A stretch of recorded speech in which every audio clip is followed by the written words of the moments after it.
Hey, this is Peter News. And I'm Peter. I'll be bringing you the news for today. Today we are talking about civil and criminal law. Civil law deals with disputes between private parties in areas such as divorce, contracts, and property. The aim is to rectify the wrongdoings of a person or persons by forcing compensation or restitution. There is no penalty, such as jail time or other legal penalties. Usually a fine must be paid.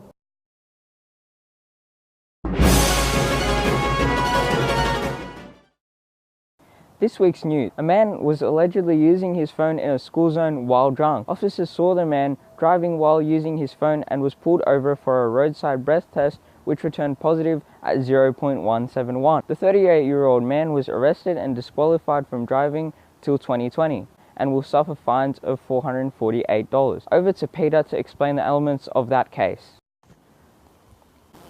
Thanks, Peter. An element of this case was negligence. He failed to take reasonable care to avoid causing injury or loss to another person. In this case, the man did not take any care and was aware of what he was doing was against the law and could cause harm to others. School zones start at 2:30 p.m. and continue till 4 p.m. The crime was committed at 2:50 p.m. The man was also using his phone, taking his attention away from the road, and was drunk and over the blood alcohol limit by 0.121, which is almost 3.5 times over the limit. Thanks. Back to you, Peter.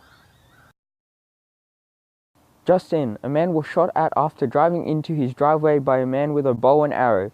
43-year-old man says he noticed a man on his driveway armed with a bow and arrow. He attempted to take a shot but was shot at and the arrow pierced his phone and caused minor damages to his chin.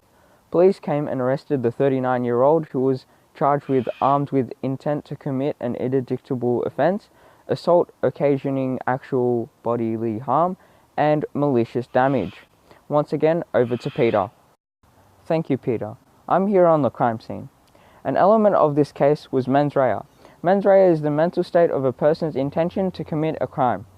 It is clear that he had the intentions of doing so, and he was in a correct mindset as he was able to decide whether he should fire or not, or to even turn up to the man's driveway. As a cause of his actions, this displays actus rea.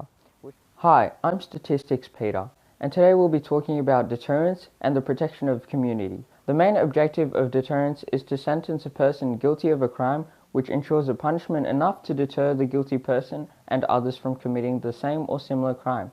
The principle is the fear of punishment will convince potential wrongdoers to not commit a crime. This showcases the potential consequences for someone who breaks the law. Research shows that punishment and the idea of deterrence does very little to decrease crime, and increasing the severity of a punishment only affects the crime rate very marginally. Increasing the severity also reduces deterrence. For example, a longer sentence will have less of an effect on an individual than a shorter sentence. Being caught and the idea of police punishing criminals deters crime more effectively than increasing punishments. We'll be back for an ad break.